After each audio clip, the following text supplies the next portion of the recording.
안경을 쓰는 사람들은 더 고통스러워요. 서리가 껴서 앞이 잘 안 보이니까. 오늘은 부활절입니다. 한국교회는 특별히 부활절에 의미가 있습니다. 왜냐하면 최초의 선교사인 언더우드와 아펜젤러 두 선교사 가족이 1885년 4월 5일 부활절 아침에 인천을 통해서 또 이 땅에 들어왔습니다. 그들을 통해서 이 땅에 복음이 아주 조직적이고 구체적으로 증거되기 시작해서 한국교회는 이 부활절이 유난히 의미가 있습니다. 예수님은 부활하셨습니다. 이 부활이야말로 우리 기독교만이 가지고 있는 축제요, 가지고 수 있는 놀라운 하나님의 은혜입니다. 이 땅에 여러 가지 고동종교들이 있지요. 그런데 천지를 창조하신 하나님을 믿지 않고 부활을 믿지 않는 종교가 어떻게 인간을 구원할 수 있을까요?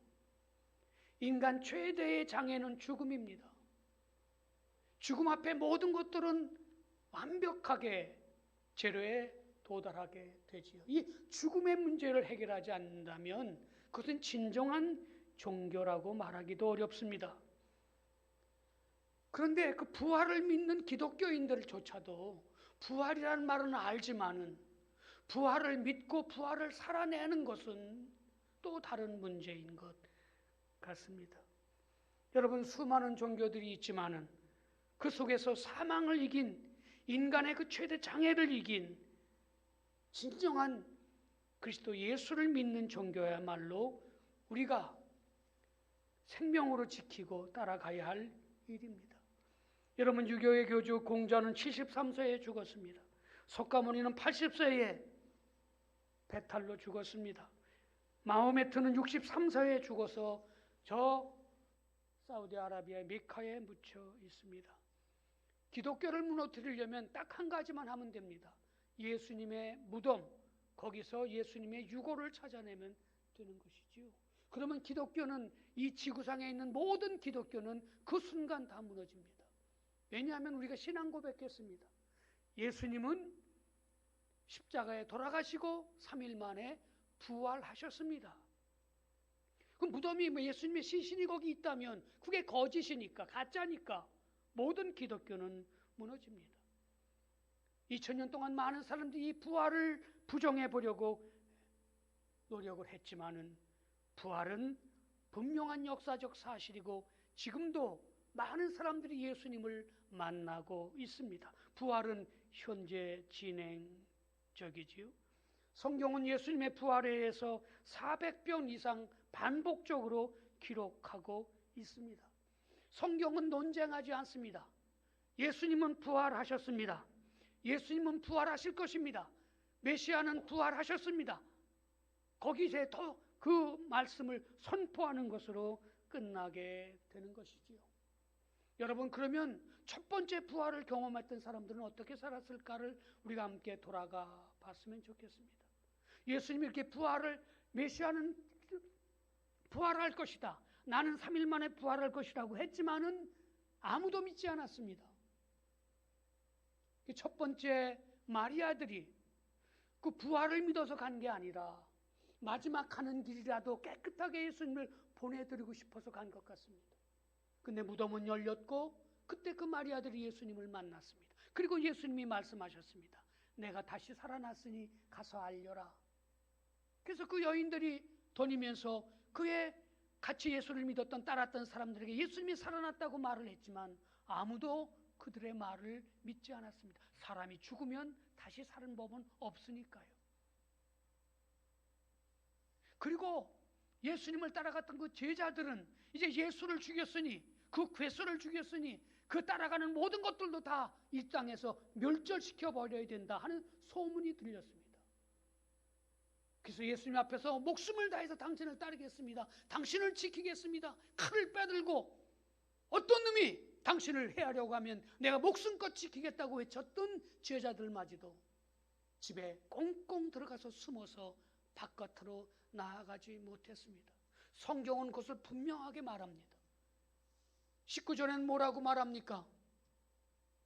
19절부터 오늘 말씀이 일어나는데 안식 후 첫날 유대인들을 두려워하여 모인 곳에 문들을 닫았더니, 문들을 닫았다 그러는 거 보니까요, 한 문만 닫은 게 아니라 아주 깊숙이 숨었다는 말입니다. 대문도 닫고 쪽문도 닫고 창문도 닫고 이제는 목숨을 보존하기가 어렵겠구나. 그래서 그들이 숨어 있었습니다. 우리가 함께 읽은 26절에도 문들이 닫혔다고 해서 이게 번역이 그렇게 된 게 아니라 복수로 되어 있습니다. 그들이 얼마나 두려움에 떨고 있었는가를 이 말씀을 통해서 알게 됩니다. 그들은 두려워서 떨고 있었습니다.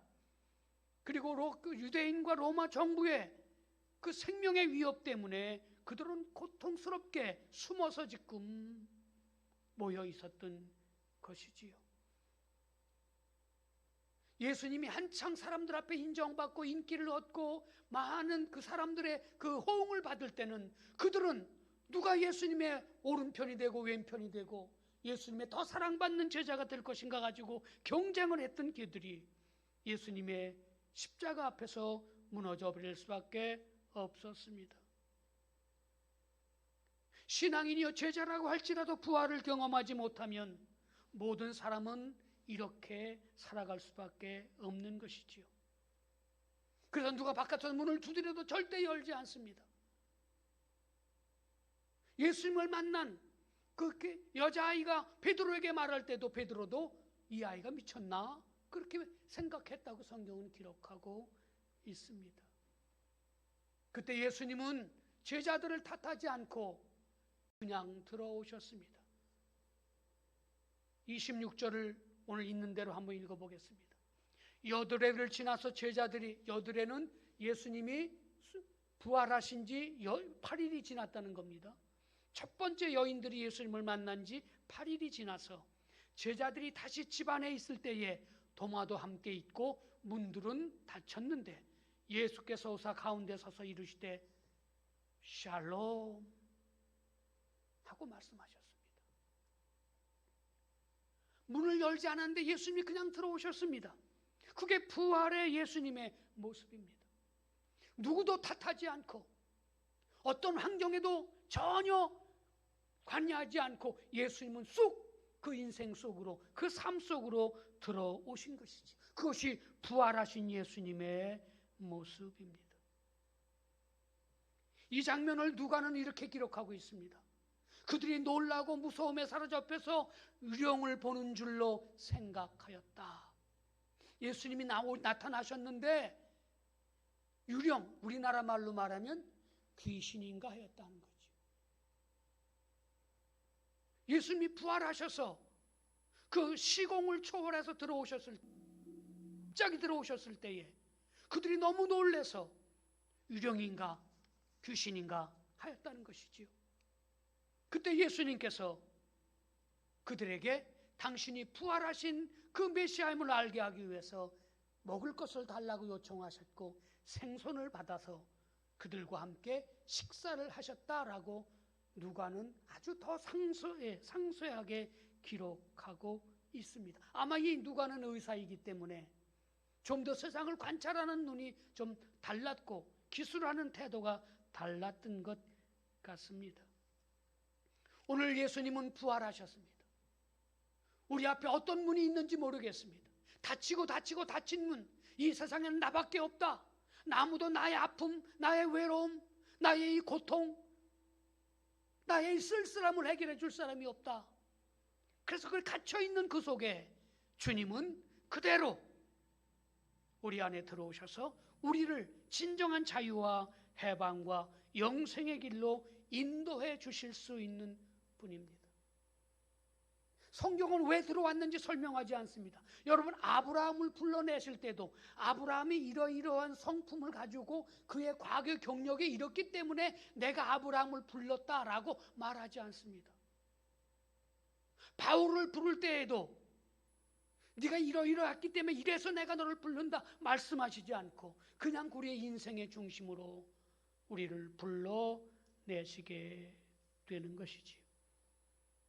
그리고 오셔서 예수님께서 우리에게 평화를 불러 주실 때에 그들이 기쁨을 회복했습니다. 아, 이제 살았다. 이제 살만하구나. 이제 희망이 있구나. 예수님이 살아나셨으니까 예수님이 그렇게 만들고자 했던 그런 세상을 우리와 함께 한번 만들어 볼 수 있겠구나. 2000년 전이면 고구려 시대예요. 여자는 사랑값이 없었습니다. 여러분, 요한복음 9장에는 날 때부터 앞을 못 보는 아이가 있었습니다. 지나가면서 주워박으면서, 말로 주워박고 손으로 주워박으면서, 저 아이가 저렇게 태어난 게 에미의 죄입니까? 에비의 죄입니까? 하레비의 죄입니까? 할미의 죄입니까? 조상님 누가 잘못해서 저런 아이가 태어났습니까? 저런 건 태어나서 왜 고통을 줘? 하면서 사람들이 비난할 때 예수님께서 말씀하셨습니다. 하나님의 영광이 이 아이에게 있다. 하나님의 영광을 위해서 창조되었다.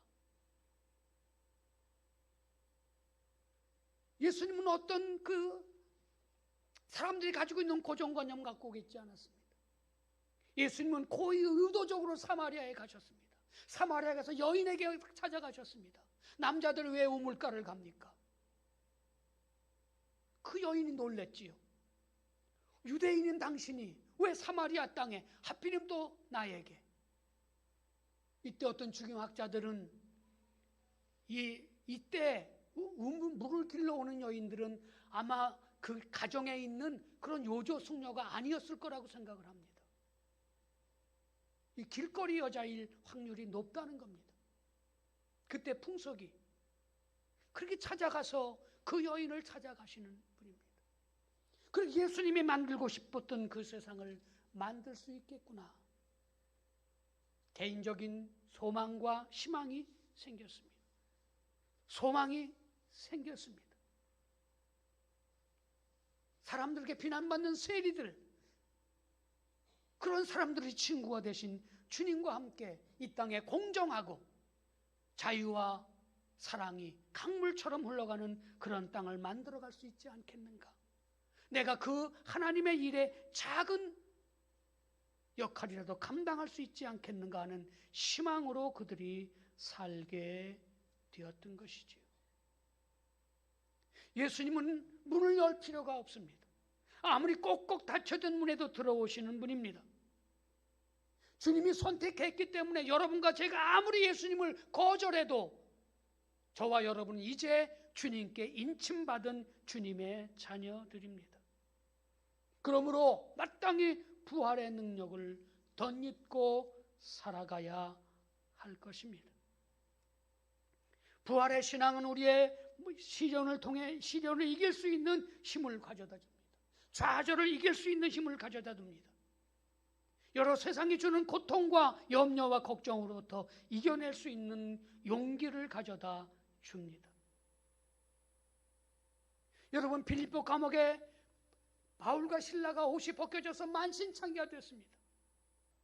발에는 쇠로다가 착고가 채워져 있었습니다. 근데 그 둘이 거기서 기도하고 찬양했다고 성경은 말합니다. 빌립보에 지진이 일어난 것 같습니다. 감옥이 다 박살이 났습니다. 아무 잘못도 안 했는데, 도둑질을 한 것도 아니고 사람을 때린 것도 아닌데 풍속을 해친다고 그를 잡아다가 사정없이 매질을 했습니다. 근데 그들은 그때 거기서 바울과 실라는 기도하고 찬양했다고 했습니다. 그 힘이 어디에서 있었을까? 부활을 믿는, 부활의 능력을 담고 있는 그 속에서 그 힘이 나타난 것이지. 그래서 고난받고 있는 데살로니가 교인들한테 이렇게 말합니다. 항상 기뻐해라. 쉬지 말고 기도해라. 어떤 일이 있어도 감사해라. 여러분, 이 말이 우리의 삶에 느껴지십니까? 좋을 때 하는 얘기가 아니고요. 이 51년, 55년 이때는 굉장히 기독교인들이 핍박을 받을 때입니다. 유대인들에게 받고요. 같은 동족들로부터 고통받을 때입니다. 근데 바울이 그 교회에 편지하면서 어떤 일이 있어도 웃음을 잃지 마. 희망을 잃지 마. 그리고 늘 하나님과 대화해. 하나님, 제가 이래요. 우리가 이렇게 어려워요. 제 마음이 이래요. 끊임없이 대화해야 돼. 그리고 어떤 일이 있어도 늘 감사하면서 하나님께 감사하고 이웃들을 돌보며 살아. 이것은 사람들에게 주신 말씀이 아니라 예수님을 마음에 가지고 있는 부활의 신앙을 믿는 사람들에게 주시는 초월적인 생각입니다. 그래서 오늘 우리가 부활을 믿는다면 이 말씀을 우리가 항시범으로 갖고 살아갈 수 있게 될 것입니다. 바울은 그의 사역에 다 맞춰갈 때쯤 이렇게 자기의 삶을 고백합니다. 내가 달려갈 길과 주 예수께 받은 사명 곧 하나님의 은혜의 복음을 증언하는 일을 마치려 하면은 나의 생명조차 조금도 귀한 것으로 여기지 아니하노라. 탈자가 있었네요. 귀한 것으로 여기지 아니하노라. 어떻게 이렇게 살아갈 수 있을까? 그에겐 부활의 주님이 있기 때문에 그랬습니다. 부활의 주님이 있기 때문에 이 세상이 이렇게 바뀌어가고 있습니다. 부활의 주님을 믿는 사람 언더우드와 아판솔라가 여기에 왔습니다. 우리 교회 지을 때에 우리 교인이 아닌 어느 권사님이, 제가 이름을 알지만 이름을 말씀드리지 않습니다, 휴지를 모아서 900만 원을 헌금했습니다. 그래서 우리가 입당할 때 감사패를 하나 드리겠다고 하는데 그날 오시지 않았습니다. 와보지도 않은, 우리 교회 출신도 아닙니다. 진주에 아주 좀 큰 교회 다니시는 분인데 와보지도 않은 교회, 참석하지도 않을 교회, 하나님의 교회가 서는 그것으로 만족하면서 그 폐지를 모은 그 귀한 헌금을 여기에 우리 교회에 보내주셔서 여기 몇 평은 그분의 눈물이 여기 있습니다. 사랑이 있습니다. 뭘 바라고 그랬을까요?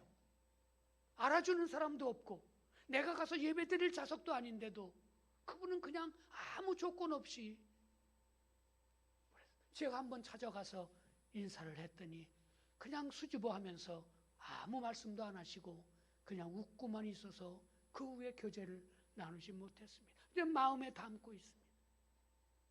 나중에 주님께 가서 인정받고 주님께 칭찬받는 것으로 되는 것이지, 그럼 뭐 감사패 하나 받아서 그게 무슨 영광이 될 것인가 생각을 하셨던지 간곡하게 제가 부탁을 했는데 오시지 않겠다고 했습니다. 부활을 믿는 사람은 그렇게 살아가는 것이지요. 영원한 가치를 위해서, 영원한 생명의 그 가치를 위해서 오늘을 투자하는 것이야말로 부활의 능력을 가지고 살아가는 성도들의 태도입니다. 도마가 예수님의 그 손을 만져보고, 왜냐하면 여기 쇠못을 박았거든요. 아마 손바닥이 아니라 손바닥을 박으면 찢어진다고 해요.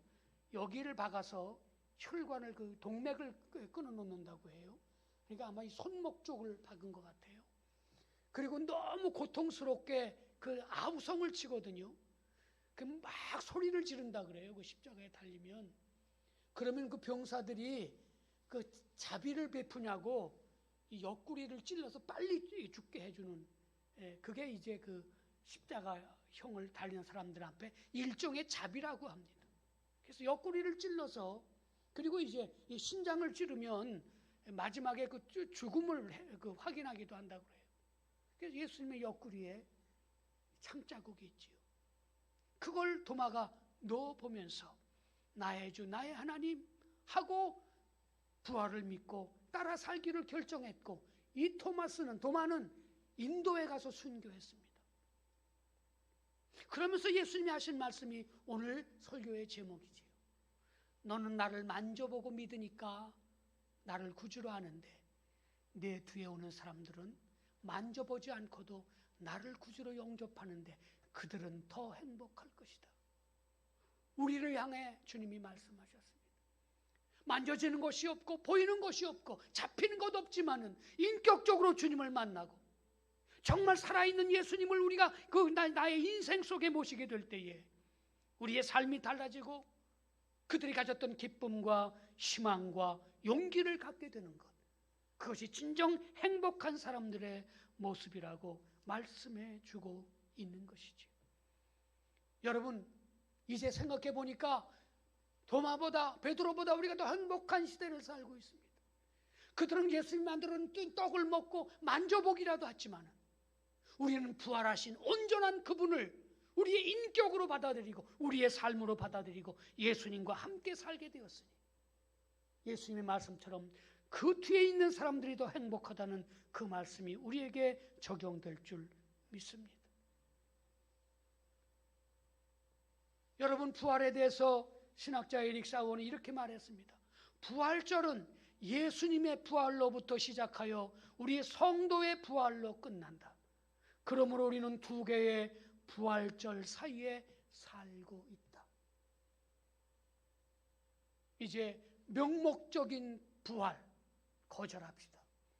우리의 삶 속에 부활을 모시고 부활을 경험하고 부활의 능력 안에서 이제 진실로 나의 주 나의 하나님이라고 예수님께 고백하며 살아가게 될 때에 우리의 생각이 바뀌고 우리의 마음이 바뀌고 우리의 삶의 태도가 바뀌고 가치관이 바뀌고 그래서 일평생 주님과 함께 행복하게 살아가며 이 땅에 살다가 주님 부르는 그날 기쁨으로 주님을 만나서 주님과 함께 왕노릇하는 그 놀라운 부활의 신앙으로 오늘을 살아가시는 도마보다 행복한 베드로보다 행복한 성도들이 되시기를 주의 이름으로 축원합니다. 기도하겠습니다.